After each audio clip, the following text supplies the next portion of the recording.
Good evening from बाली। तो कैसे हैं जी आप सब? ठीक ठाक होंगे जी, फिट फाट होंगे, बढ़िया होंगे और सब कुछ ठीक ही होगा जी। आज की वीडियो बहुत ही इंपॉर्टेंट होने वाली है जी। बहुत से लोग मुझसे पूछते हैं वलीद भाई आपने इंडोनेशिया को क्यों चूज़ किया, और जो है यहाँ के बारे में मज़ीद हमें इंफॉर्मेशन दें। ऐसा जो है ना यहाँ पे निज़ाम है, बैंकिंग सिस्टम कैसा है, हेल्थ केयर सिस्टम कैसा है, यहाँ से आगे का रूट कैसा है। ठीक है, तो सोचा इस पर एक जो है ना क्विक सी वीडियो बना दी जाए। बाली में इस वक्त शाम के 5 बज रहे हैं। वॉकिंग के लिए पार्क में जा रहा हूँ। पार्क में पहुँचकर फिर जो है ना आपको सारी इंफॉर्मेशन देते हैं और गाइडेंस देते हैं जी ये कंप्लीट इंडोनेशिया की। रोड पे हैं हम, क्या ही खूबसूरत और क्या ही जानदार और क्या ही शानदार सड़कें हैं जी बाली की।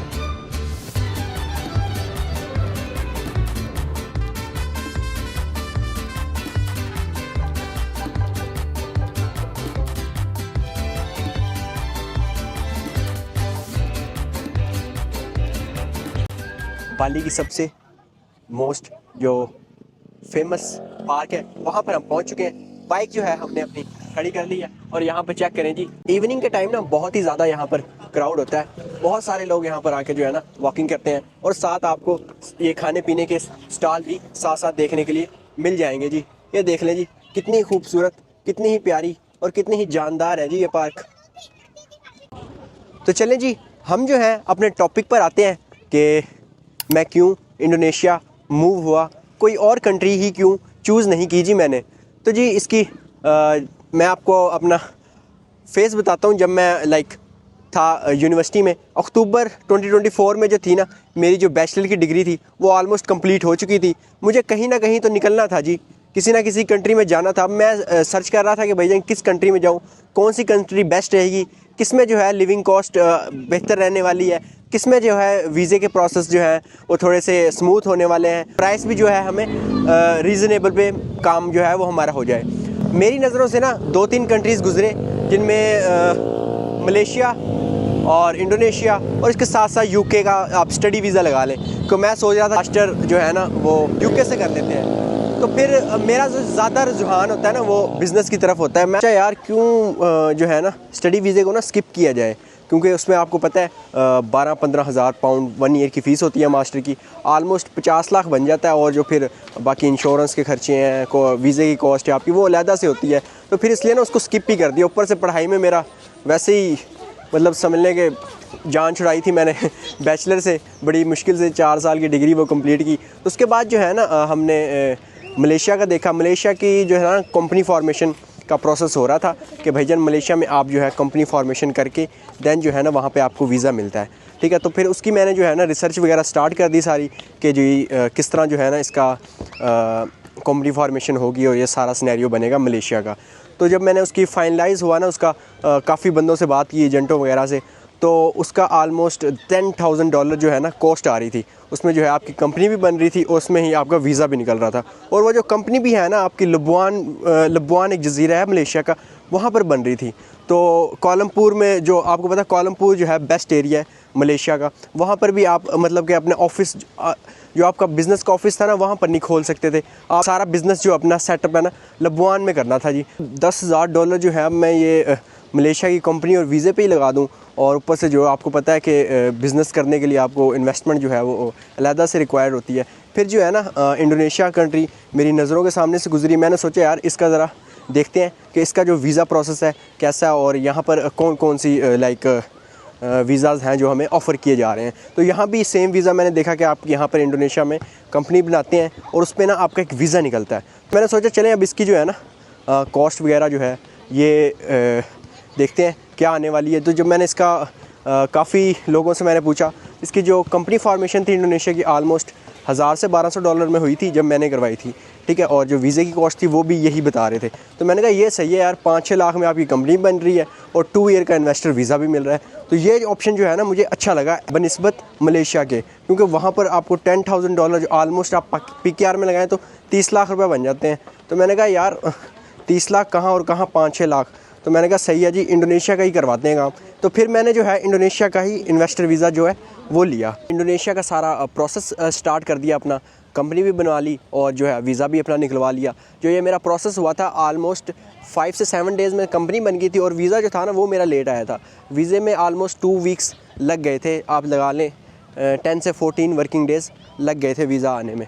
तो उसके बाद जो था टिकट करवाई और जकार्ता पहुंच गई जी हम 24 दिसंबर 2024 को।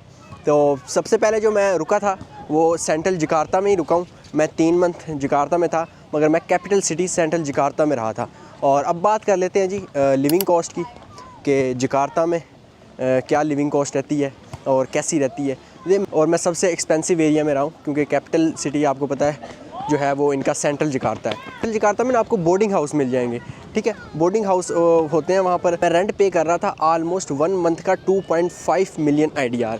और उसके बाद जो खाने पीने का था, ठीक है, वो भी सेम ही हो रहा था, ऑलमोस्ट 2 मिलियन 2.5 मिलियन जो है खाने पीने का भी लग रहा था। तो ऑलमोस्ट आप समझ लें कि सेंट्रल जकार्ता में जो मेरा ख़र्चा हो रहा था ना 1 मंथ का, वो 5 मिलियन IDR में हो रहा था, जो कि ऑलमोस्ट PKR में आप लगाएं तो 70-80 के बनते हैं जी।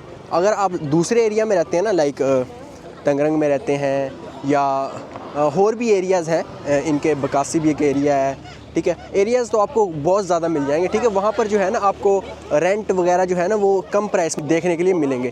जैसे मुझे जो है ना 2.5 मिलियन मिला है ना सेंट्रल जकार्ता में। अगर आप किसी जैसे जैसे सेंट्रल जकार्ता से दूर होते जाएंगे, आपको जो लिविंग कॉस्ट है ना वो कम देखने के लिए मिलती जाएगी। मैंने काफ़ी देखे हुए हैं जो कि आपको 1 मिलियन 1.5 मिलियन में अच्छी जगह जो है ना रहने के लिए मिल जाती है। बोर्डिंग हाउस बने होते हैं, बोर्डिंग हाउस में आपका एक बेड होता है, ठीक है, बेडरूम, आपको प्राइवेट रूम मिल जाता है, सारी फैसिलिटीज़ होती हैं, AC वेसी सब कुछ लगा होता है। और उसके साथ जो है शेड किचन होता है, वहाँ अगर आपने खुद खाना बनाना है तो खुद बनाएं, बाहर से खाना तो बाहर से खाएं। मगर ये है कि खुद बनाएंगे, ज़ाहिर बात है आपकी जो कॉस्ट है वो सेव होगी। तो मैं तो कहता हूँ जब भी आएँ तो खाना बनाना सीख के आएँ, ताकि जो आपकी ये कॉस्ट है सेव हो सके, जो फूड का खर्चा होता है। और 3 मंथ्स मैं जकार्ता में रहा था जी। वहाँ पे जो मैंने चीज़ देखी ना, काफ़ी हाई डेवलप और बहुत ही जो अच्छा स्ट्रक्चर था ना वो देखने के लिए मिला जी मुझे सेंट्रल जकार्ता में। क्योंकि सेंट्रल जकार्ता इनका बेस्ट एरिया है और इसके साथ साथ जो है सारी बिज़नेस एक्टिविटीज़, बड़े बड़े बिज़नेस हब आपको जो है ना वो सेंट्रल जकार्ता में ही मिलेंगे। पूरा जकार्ता ही बेसिकली बिज़नेस से भरा हुआ है, मगर मेन जो बिज़नेस की खुल के जो बड़ी बड़ी इंपोर्ट एक्सपोर्ट का काम होता है ना, वो सारा जो है सेंट्रल जकार्ता के अंदर ही होता है जी। तो अगर आपने भी बिज़नेस करना है तो आपको जो ज़्यादातर होल सेलर्स हैं, इंपोर्ट एक्सपोर्ट का काम करने वाले हैं, वो आपको जो है ना सेंट्रल जकार्ता में ही देखने के लिए मिलेंगे। आफ्टर 3 मंथ्स जकार्ता में रहने के बाद जो है मैं बाली शिफ्ट हो गया, क्योंकि जकार्ता में जो है सिर्फ बड़े इश्यूज़ थे, क्योंकि बिज़नेस तो मैं कोई कर नहीं रहा था, ठीक है, लाइक बस रह ही रहा था वहाँ पर। फिर मैंने सोचा यार बाली जाया जाए, क्योंकि बाली आपको पता है यहाँ पर हर मंथ जो है ऑलमोस्ट 5 लाख से ज़्यादा टूरिस्ट बाली में आते हैं। और आप ये समझ लें कि बाली गोरों से भरा हुआ है जी। तो यहाँ पर जब आप आएंगे आप फील करेंगे यार वाकई वलीद भैया आप सही कह रहे थे। यहाँ पे आपको जो है ना 80% से ज़्यादा आपको लाइक फॉरेनर ही नज़र आएंगे और 20% ही आपको लोकल वगैरह जो है ना यहाँ पर देखने के लिए मिलेंगे। तो जैसे ही मैं आफ्टर 3 मंथ्स के बाद बाली आया, वीडियोस तो मैंने डाली हुई हैं यूट्यूब पे, आप देख सकते हैं। मैंने सबसे पहले यहाँ पर एक होटल करवाया था 7 डेज़ के लिए, वो काफ़ी महंगा पड़ा थी। वो 7 डेज़ के ही मुझे 2.5 मिलियन पड़ गए थे बाली में। अब आप खुद जो है ना कंपैरिजन कर लें, 1 मंथ का मैं जकार्ता में 2.5 मिलियन दे रहा था और मैं बाली आया था तो 2.5 मिलियन मैंने 7 नाइट्स का दिया था। उसके बाद जो है मैं जो है ना प्रॉपर मैंने रूम ले लिया, ठीक है, एक होटल में रुकने लग गया, जहाँ पर उनसे फिर लाइक आपकी जो है ना उनसे बात हो जाती है कि भाई हम लॉन्ग टर्म रहेंगे, ठीक है, 1 मंथ 2 मंथ, तो फिर जो है ना आपको प्राइस अच्छी देखने के लिए मिल जाती हैं। अब जो है मेरा रेंट हो रहा है, ठीक है, वो आप लगा लें बाली में जहाँ पर मैं रह रहा हूँ। अगर आप प्राइवेट रूम लेते हैं ना बाली के अंदर, वो आपको देखने के लिए मिलेगा $300-350 के अंदर एक अच्छी जगह जो है ना आपको रहने के लिए मिल जाएगी। अगर आप डोम में रहते हैं ना, लाइक एक बेड स्पेस होती है, साथ डोम का मतलब आप समझते ही होंगे, वो बेड लगे होते हैं, ठीक है, साथ ऊपर नीचे, ठीक है, तो आपको एक सोने के लिए जगह मिल जाती है। तो बाकी जो है आप सोने के लिए उसको यूज़ कर सकते हैं, बाकी आप जो है अपना साथ बीचेस पे गुजारें, अपना काम करें, बाहर गुजारें, सोने के लिए उसको यूज़ कर लें। फिर जो है ना आपको एक अफोर्डेबल अकोमोडेशन देखने के लिए मिल सकती है बाली के अंदर। बाली जो मैं मूव हुआ था ना, वो मैं इसलिए मूव हुआ था क्योंकि यहाँ पर डिजिटल नोमाड्स की ना बहुत ही बड़ी कम्युनिटी है। ठीक हो गया। यहाँ पर आपको फॉरेनर्स जो हैं लातादाद देखने के लिए मिल जाएंगे और यहाँ पर कोवर्किंग बनी हुई है, ठीक है। कोवर्किंग में बहुत ज़्यादा जो है ना डिफरेंट कंट्रीज़ के लोग मिल के ठीक है आके बैठ जाते हैं और सारे जो है ना अपना जो वो काम कर रहा होता है ऑनलाइन या रिमोट वर्क जो कर रहे होते हैं, सब जो है आके अपना एक दूसरे के साथ एक्सपीरियंस शेयर करते हैं, ठीक हो गया। तो लाइक जो है ना आप जब आपकी गैदरिंग होती है, ठीक है, तो फिर जो है ना आपकी एक अच्छी कम्युनिटी बन जाती है। और आपको मे बी आइडिया हो, नोमियो जो एक है ना वो ऐप है, वेबसाइट पे भी है, ठीक है, वो इवेंट्स करवाती है, ठीक है। तो इंडोनेशिया में आप उसके इवेंट्स देखेंगे ना, डेली कहीं ना कहीं जो है ना मीटअप प्लान हो रहे होते हैं, डिनर हो रहा होता है, ठीक है। तो आप उनको ज्वाइन करें, आपकी जो कम्युनिटी है वो और भी ज़्यादा जो है ना स्ट्रॉन्ग आपको देखने के लिए मिलेगी। कुछ जो कोवर्किंग है उनका मैं आपको बता देता हूँ, इस तरह डोजो बाली है, बी वर्क है, और भी काफ़ी ज़्यादा हैं, ठीक है, मगर जो मेन है ये मैंने आपको बता दिया। हाँ, और जो सबसे बेस्ट है वो ये है tribal coworking.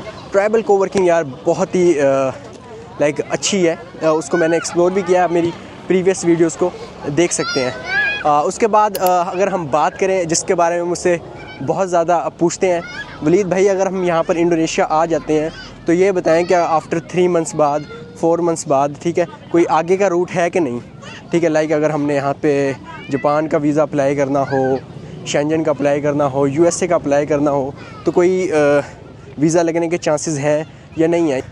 Like honest reply ये देता हूँ, ठीक है। देखें अभी मैंने तो अप्लाई नहीं किया, ना जापान का किया है, ना यूरोप का किया है, ना यूएसए का किया है। जब करूँगा तो आपके साथ जो है अपनी जर्नी शेयर कर दूँगा। हाँ, ये एक चीज़ है कि मेरा एक दोस्त है, उसका ऑलमोस्ट 2 वीक पहले ही जापान का जो है वीज़ा लगा। आपको पता है जापान का वीज़ा काफ़ी स्ट्रॉन्ग है, आपको पता ही होगा जी। जापान का वीज़ा अगर आपके पासपोर्ट पे लगा हो ना, तो यूएसए का वीज़ा फिर आप ऑलमोस्ट डन नहीं समझें उसको। जो है मैं आपको ये बता देता हूँ, यहाँ पर 2 मंथ रुकते हैं, 3 मंथ स्टे करते हैं, 6 मंथ स्टे करते हैं, और अपनी जो बैंक की स्टेटमेंट है ना उसको अच्छी बना लेते हैं, ठीक है। ज़ाहिर बात है जब भी एम्बेसी वीज़ा देती है जो है वो आपकी बैंक स्टेटमेंट को लाजमी देखती है कि भाईजान इसके पास कितना माल है, ठीक हो गया।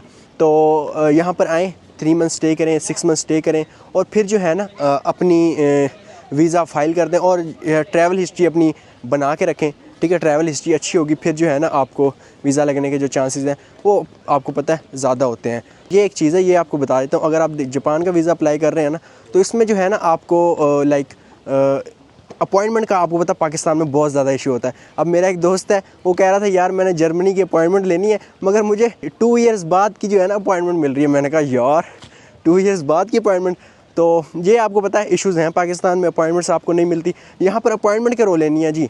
यहाँ पर आप आज आपने जापान का वीज़ा फ़ाइल कर दिया ना, ऑलमोस्ट 1 वीक के बाद जो है आपको अपॉइंटमेंट मिल जाएगी। और इसी तरह अगर आपने यूरोप का वीज़ा फ़ाइल करते हैं तो इसमें आपको जो है ना अपॉइंटमेंट जो है 15 डेज़ के बाद जो है ना देखने के लिए मिल जाएगी।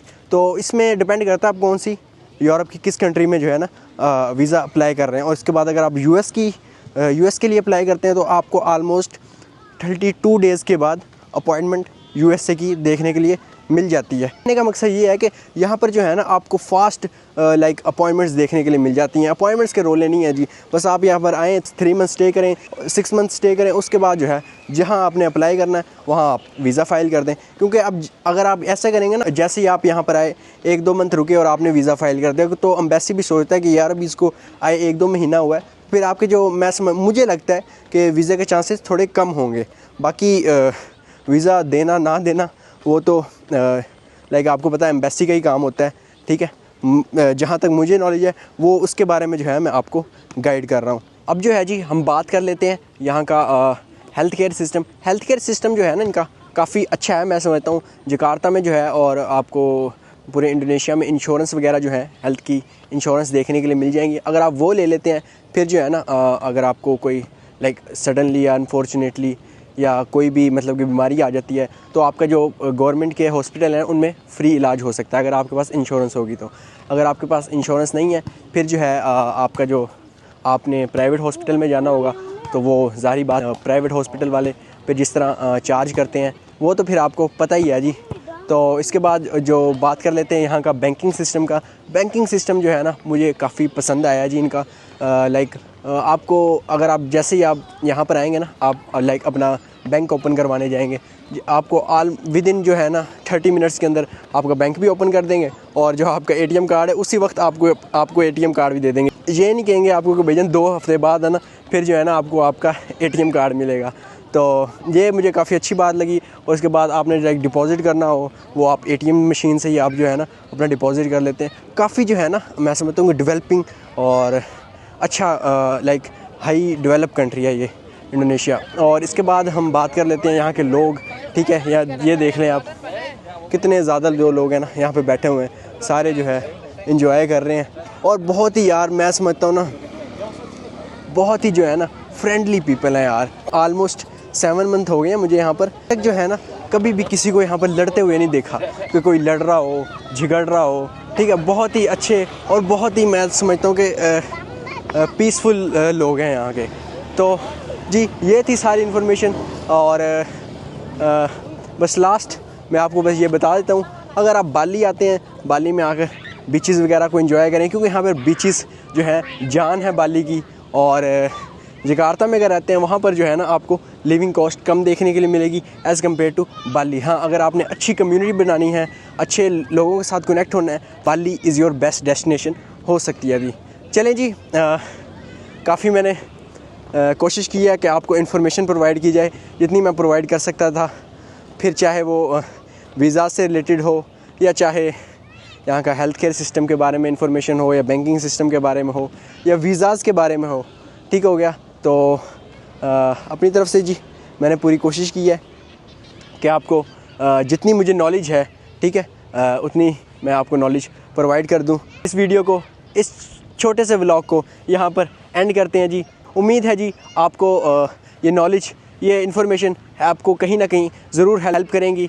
अगर वीडियो पसंद आई हो, अगर आपको लगा हो इस वीडियो से आपको कोई ना कोई नॉलेज मिला है, कोई ना कोई इन्फॉर्मेशन मिली है, तो वीडियो को लाइक और चैनल को ज़रूर सब्सक्राइब कर दें, क्योंकि मैं इंडोनेशिया में लॉन्ग टर्म स्टे से रिलेटेड और ट्रैवलिंग से रिलेटेड वीडियोस बनाता रहता हूँ। चलें जी, okay, love you all, take care, bye bye, अल्लाह हाफिज़।